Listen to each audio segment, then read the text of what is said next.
Hi guys, उम्मीद करती हूँ कि आप सब खैरियत से हैं। आज फिर मैं आप सबके लिए एक अनकही अनसुनी कहानी लेकर आई हूँ। इससे पहले कि मैं आज की कहानी शुरू करूँ, आपको याद दिला दूँ, अगर अब तक आपने मेरे चैनल को सब्सक्राइब नहीं किया तो प्लीज़ सब्सक्राइब कीजिए और नोटिफिकेशन बेल ऑन ज़रूर कीजिए, ताकि जब भी मैं कोई शायरी, पोयम या कोई कहानी पोस्ट करूँ आपको उसके नोटिफिकेशंस मिलते रहेंगे।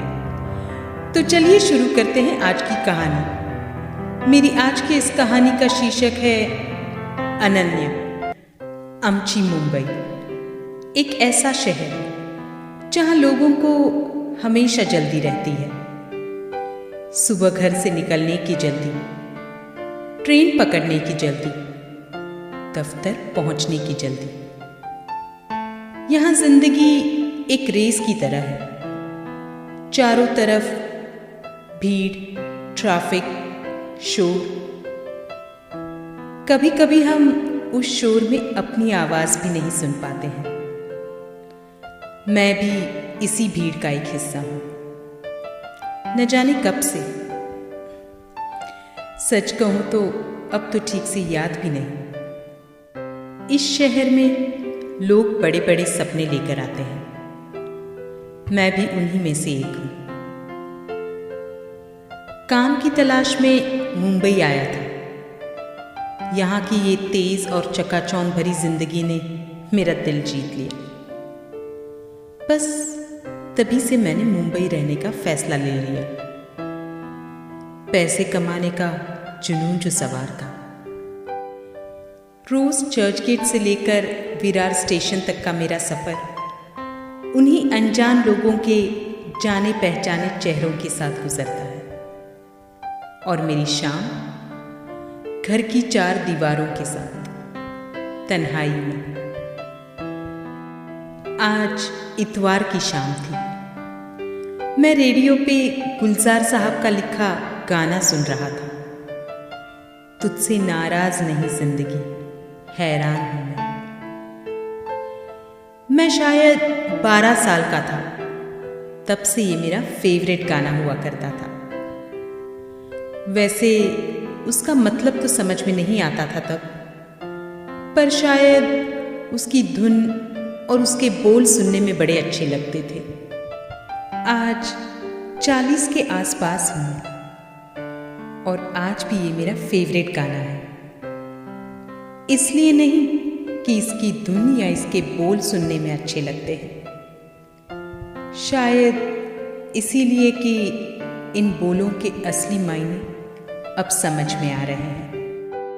मेरी जिंदगी की कहानी भी कुछ ऐसी ही है।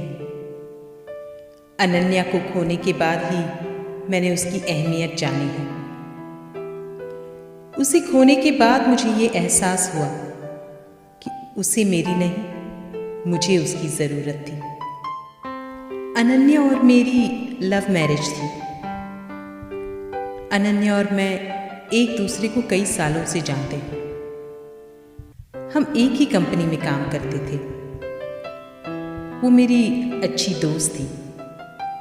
ये दोस्ती कब प्यार में बदल गई पता ही नहीं चला। हमारी शादी को 8 साल हो गए हैं। ये पति पत्नी का रिश्ता भी अजीब होता है। कभी यूं लगता है जितना हम एक दूसरे को जानते हैं, हम शायद एक दूसरे से उतने ही अनजान भी हैं।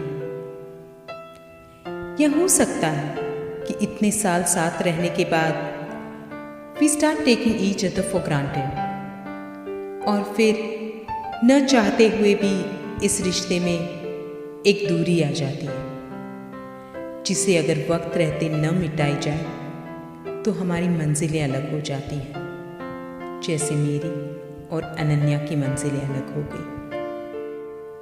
मैं और अनन्या पिछले 1 साल से अलग रह रहे हैं।